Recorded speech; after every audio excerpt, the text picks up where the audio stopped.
ایک وہ حدیث کی طرف بھی اشارہ جو میں نے شروع میں پڑھی تھی، کہیں نہ کہیں اس کا تعلق بھی نیت سے ہے۔ من مات ولم يحدث نفسه بالغزو مات میتة جاہلیہ۔ اللہ کی پناہ،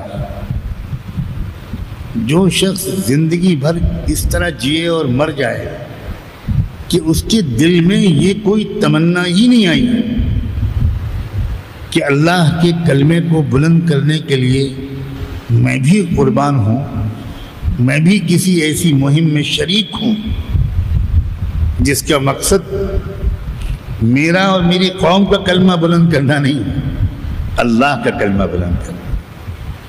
اور اللہ کا کلمہ بلند کرنے سے حکومت نہیں ملتی، مجھے اقتدار نہیں ملتا۔ اللہ کا کلمہ بلند کرنے سے اللہ کے بندوں کو انصاف ملتا ہے، دنیا سے بدامنی اور ناانصافی ختم ہوتی ہے، لوگوں کو اپنے بنیادی حقوق ملتے ہیں، سارے انسانوں۔ تو جس کے دل میں یہ تمنا ہی نہیں پیدا ہوا کہ میں بھی کسی ایسی مہم میں شامل ہو جاؤں، اللہ اکبر، خلاف معمول اللہ کے رسول نے بہت سخت بات کہی کہ جس کی پوری زندگی یہ تمنا ہی نہیں پیدا ہوئی وہ تو جاہلیت کی موت مرے گا۔ اللہ، یہ عزائم، یہ جذبے، یہ ولولے، یہ شوق، یہ نیتیں، یہ پاکیزہ بلند تمنائیں، یہ خالی فضیلت کی چیز نہیں ہے کہ ہیں تو بڑا ثواب ملے گا۔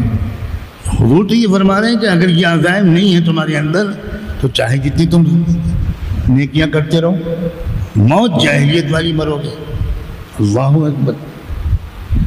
اسلام جو مزاج بنانا چاہتا ہے وہ ظلم کی بالادستی پر راضی رہنے کا کوئی جواز نہیں ہے۔